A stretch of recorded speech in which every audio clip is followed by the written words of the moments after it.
tuned into Naija News Headlines, the week that was. We bring you the stories that shaped our nation and our globe, from the streets of Jos to the war theaters of the Middle East. Sit tight, it's been one heavy week. Top stories: Plateau State in mourning. We begin at home and the news is deeply sobering. On the evening of Palm Sunday, March 29, 2026, gunmen opened fire on people gathered in the streets of Angwarukuba, a community in Jos North local government area, Plateau State, the night when many residents were returning from Palm Sunday church services. In total, at least 53 Nigerians were killed across 3 coordinated Palm Sunday attacks in predominantly Christian communities in north-central Nigeria. All attacks occurred in areas known to be predominantly or significantly Christian. Governor Caleb Mutfwang visited Abuja and met with President Tinubu, confirming that as of that meeting, authorities had not arrested a single suspect nor identified any of the attackers. In response, President Tinubu directed the installation of 5,000 AI-powered surveillance cameras across Plateau State. Military troops also neutralized 3 terrorists and arrested 2 arsonists in Jos North and Wase local government areas as part of enhanced security operations. Fresh attacks came again. Gunmen killed 3 more people and injured 1 in Plateau State just 48 hours after President Tinubu's condolence visit. Nigeria, our hearts are heavy. Rest in peace to the fallen. Politics and governance. Moving to Abuja, and the political space has been buzzing this week. Nigeria's Minister of Labour and Empowerment, Nkiruka Onyejuocha, resigned from President Tinubu's administration this week. Also, the Minister of Transportation, Saidu Ahmed Alkali, resigned from office to pursue the Gombe State governorship seat ahead of the 2027 general elections. On the electoral front, the Independent National Electoral Commission (INEC) rejected the claim of Nafiu Bala Gombe as acting national chairman of the African Democratic Congress (ADC), while deleting the name of former Senate President David Mark from its official records. That decision has sent shockwaves through opposition circles, with Afenifere and other groups calling INEC's action an ambush on democracy. The EFCC moved to have 57 properties linked to former Attorney General Abubakar Malami permanently forfeited to the federal government. And in the National Assembly, the Senate passed a bill extending the implementation of the capital component of the 2025 budget to June 30, 2026. Economy and business. On the economy, the numbers tell a tough story.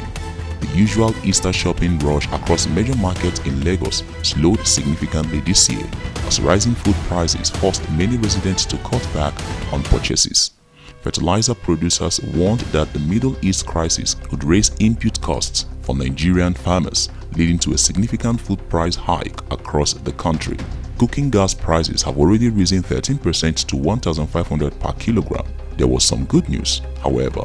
Flutterwave received a banking license from the Central Bank of Nigeria, allowing the fintech giant to move beyond payment and offer broader financial services to businesses across Africa. And on the development front, the World Bank approved $500 million in credit for Nigeria's smallholders farmers. Also, the federal government expanded its cash transfer program to 15 million vulnerable households, aiming to provide economic relief. Labour. The Nigeria Labour Congress called for street protests in states defaulting on the new minimum wage, suspending May Day celebrations in solidarity. And brace yourselves. Resident doctors are set to begin an indefinite nationwide strike on Tuesday. Nigeria's health sector, already under pressure, faces another difficult chapter: security. Operatives of the Department of State Services arrested a 25-year-old woman, Nafisa Usman, for allegedly supplying ammunition to bandits operating in part of northern Nigeria. In Taraba State, 2 suspects were arrested in connection with the killing of 3 police officers and the theft of their service rifles. Defense headquarters reported that over 60% of terrorists operating in Nigeria are not driven by ideology, a revelation that has sparked debate about the true motivations fueling insecurity across the nation. Sports. Good news from the continent. DR Congo qualified for the 2026 FIFA World Cup, securing their first appearance at the tournament since 1974, when they competed at Zaire. 10 nations will be representing Africa in the next World Cup. International headlines.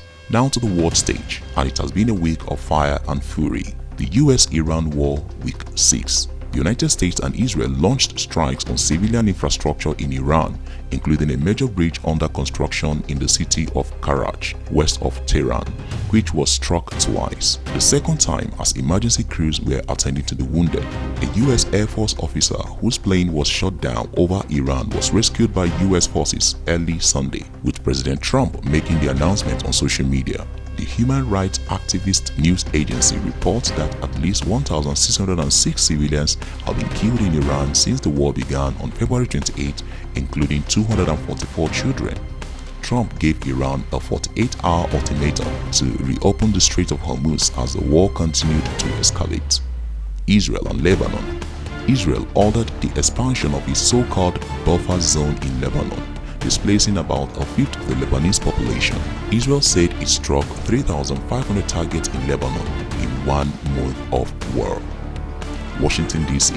Trump fired Attorney General Pam Bondi, naming his former criminal defense lawyer as her replacement. Defense Secretary Hegseth also fired Army Chief of Staff General Randy George in the latest shake-up of America's top military brass. Trump's annual budget proposed boosting defense spending to $1.5 trillion, the largest such request in American history. And finally, to the stars. NASA's Artemis II launched successfully this week, the first time humans have headed to the moon since 1972.